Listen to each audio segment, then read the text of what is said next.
Recently Hyundai venue launch हुई थी और लॉन्च होने के तुरंत बाद इस गाड़ी के ऊपर इतने सारे लोगों ने वीडियो बनाए, इतने सारे गाने गाए ना, क्या कहे। To be honest, it's a good car. Specially अगर आप प्राइसिंग को कंपेयर करते हो विद अदर कॉम्पैक्ट एसयूवीज, तो ये गाड़ी एक अट्रैक्टिव ऑप्शन लग सकती है।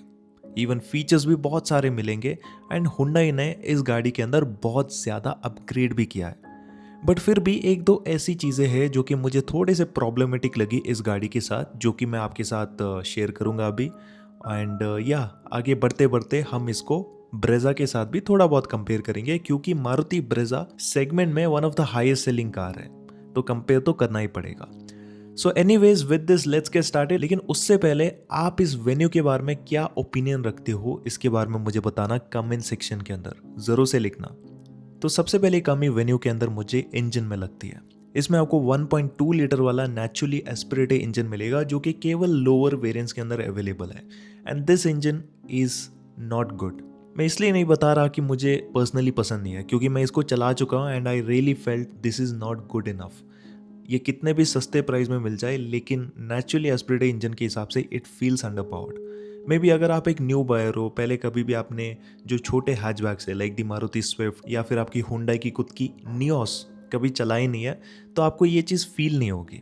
लेकिन अगर आपको ऑलरेडी आदत है गाड़ी चलाने की and if you are switching from some other hatchback to this car, आपको कहीं ना कहीं लगेगा कि ये थोड़ी अंडर पावर्ड है। स्पेशली हाईवेज के अंदर अगर आपकी गाड़ी फुली लोडेड है, फैमिली के साथ आप आउटिंग में जा रहे हो, सडन ओवरटेकिंग करते समय ये गाड़ी लेजी फील होती है। ये गाड़ी नहीं, स्पेशली ये जो इंजन है ना, थोड़ा सा थका हुआ फील होता है।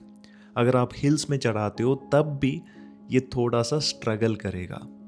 ऐसा नहीं है कि ये चढ़ेगी नहीं, ये चढ़ेगी, बट स्टिल वो जो एक परफॉर्मेंस है जो कि आप एक्सपेक्ट करते हो इतने महंगी गाड़ी के अंदर, वो आपको नहीं मिलेगी। एंड ये जो चीज़ है ना, वो शुरुआत में शायद आपको फील नहीं होगी, लेकिन टाइम के साथ जब आपको गाड़ी की आदत लग जाती है ना, तो आपको लगेगा कि इसमें थोड़ा और पावर होना चाहिए था।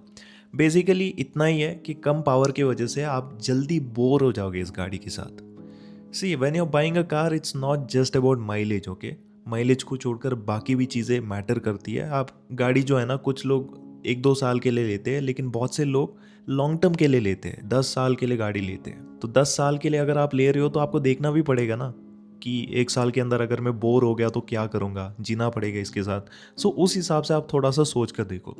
बाकी देखो, अगर आपकी running most of the time cities के अंदर है, okay, if you are riding in the bumper to bumper city traffic, जैसे कि बेंगलुरु में जो रोड्स है ना, बकवास, उसमें अगर आप जा रहे हो, then I don't think you are going to face an issue, क्योंकि वहाँ पर 10 किलोमीटर पर आवर की स्पीड के ऊपर नहीं जा सकते आप, इतनी ख़राब हालत है। वैसे सिटीज़ के अंदर आप 90% ऑफ द टाइम चलाते हो, उस कंडीशन में आप ले सकते हो, कोई दिक्कत नहीं है। बट अगेन, अगर आपको नेचुरली एस्पिरेटेड इंजन ही चाहिए, why not go with the Brezza. मैं ब्रेजा के साथ कोई स्पेसिफिक कंपैरिजन नहीं करने वाला, क्योंकि इन रियलिटी मैं इस नए वेन्यू के अंदर बैठा नहीं हूँ, तो बिना गाड़ी को एक्सपीरियंस करे मैं ब्लाइंडली झूठ नहीं बोलने वाला, ऐसे ही कंपैरिजन नहीं करने वाला हूँ। पहले मैं एक्सपीरियंस करूँगा, फिर जाकर प्रॉपर कंपैरिजन आएगा। लेकिन अभी जो ये इंजन है ना, उसको तो मैं पुराने वेन्यू के अंदर एक्सपीरियंस कर चुका हूँ and I know why this is not that good. तो कहने की बात इतनी है कि अगर आपको स्पेसिफिकली नेचुरल एस्पिरेटेड इंजन ही चाहिए, माइलेज की अगर आपको चिंता ज़्यादा है, सिटीज़ में आपको थोड़ा सा रिलैक्स होकर चलाना है, okay, skip the turbo variant, skip the venue का 1.2, just go with the Brezza 1.5। वो जो इंजन है ना, इतना ज़्यादा वर्सेटाइल है, वो आपको अंडर पावर्ड फील नहीं होता है। सालों साल आप चलाओ, it will feel very good.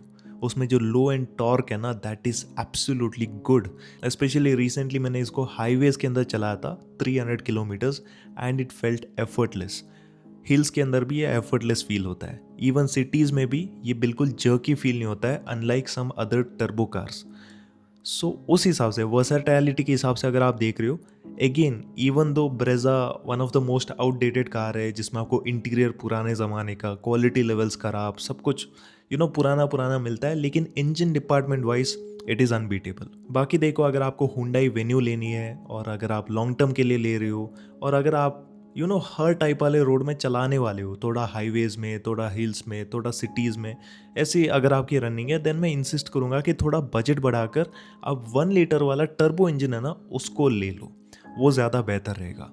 बाकी डीजल लेंगे तो बढ़िया है, diesel is absolutely a gem. उसमें जो आपको पावर मिलती है, जो टॉर्क फील होता है ना, वो अनबीटेबल है। ब्रेजा का इंजन उसके सामने कुछ भी नहीं है। बट अगेन यहाँ पर गवर्नमेंट नॉर्म्स की भी थोड़े प्रॉब्लम है। अभी गडकरी जी कल को क्या रूल्स लाएंगे क्या ही पता, कल को डीजल ही बंद करवा दे, क्या करेंगे आप। तो वहाँ पर थोड़ी दिक्कत है, but if you want to go with the diesel you can definitely go with it. Secondly जो टॉप मॉडल है ना वो मुझे ओवर प्राइस लगा। आई नो दैट कि आपको सारे के सारे फीचर्स मिलते हैं, सारे प्रीमियम चीज़ें जैसे कि एडास, बोज वाले स्पीकर्स, ऐसे बहुत सारी चीज़ें अवेलेबल है।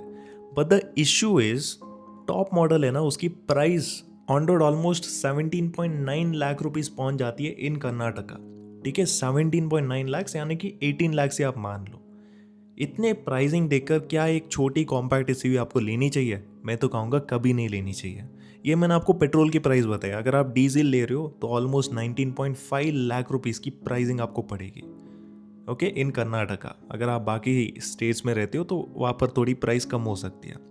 तो इस कंडीशन के हिसाब से आई रियली थिंक कि this is an expensive option, specially top model. तो उसको तो मैं टोटली रिकमेंड नहीं करूँगा। उससे बढ़िया है कि आप जो HX8 वेरिएंट है ना उसको ले लो। अगर टॉप मॉडल जितना बजट है, just get the Creta, it's a better option. उसमें आपको बेटर प्रैक्टिकलिटी मिलेगी, बेटर फील मिलेगा, फैमिली पर्पस के लिए वो ज़्यादा मेक सेंस करेगी, तो इसलिए उसकी तरफ आप देख लो। बाकी ब्रेजा के साथ अगर मैं कंपेयर करूं तो ब्रेजा के साथ मेनली कंपैरिजन इंजन को लेकर था, जो कि मैंने अभी किया। तो इंजन वाइज अगर आपको नेचुरली एस्पिरेटेड इंजन ही लेना है, फ्यूल एफिशिएंसी चाहिए और सिटीज़ में 90% ऑफ द टाइम चलाते हो, then go with the Brezza. मैं सीधा सीधा बता रहा हूँ, गो विद द ब्रेजा। अगर आप ज़्यादातर हाईवेज में चलाते हो, just get the venue. Venue का जो 1 लीटर वाला टर्बो है ना वो आपको काफ़ी मज़ेदार फील होगा। बाकी डिटेल कंपैरिजन चाहिए वो तो गाड़ी को टेस्ट करने के बाद ही मैं आपको बताऊंगा। बिना गाड़ी को प्रॉपरली एक्सपीरियंस करे मैं कंप्लीट कंपैरिजन तो नहीं बना सकता। सो वेट फॉर दैट। बाकी हाँ, मुझे पता है कि आपको थोड़ा गाली देने का मन कर रहा होगा, क्योंकि हो सकता है कि कुछ लोग जो कि इस गाड़ी को बहुत ही हाइप कर रहे थे उनके इंटेंशंस को थोड़ा सा मैंने टेस्ट पहुंचाया हो। But this is the reality जो कि मैं बताना चाहता था। बाकी देखो, Hyundai cars are very reliable. आपको लेना है तो आप डेफिनेटली ले सकते हो, लेकिन मैं चाहूँगा कि आप थोड़ा सा इसको टेस्ट करें, प्रॉपरली आप एक्सपीरियंस करें और सेगमेंट में जो भी गाड़ियाँ मिल रही है, जो भी कॉम्पैक्ट एसयूवीज़ हैं, सभी को एक्सपीरियंस करें and based on your requirement you make the decision. So यही था सब कुछ जो कि मैं अपने साइड से बताना चाहता था। बाकी अगर आपको वीडियो अच्छी लगी, हेल्पफुल लगी, तो ज़रूर से लाइक कर लेना। And if you have any doubts you can ask me in the comment section में। डेफिनेटली आपके सवालों का जवाब देने की कोशिश करूँगा। तो इसी के साथ मिलते हैं आपसे अगली वीडियो में। तब तक के लिए good bye and take care.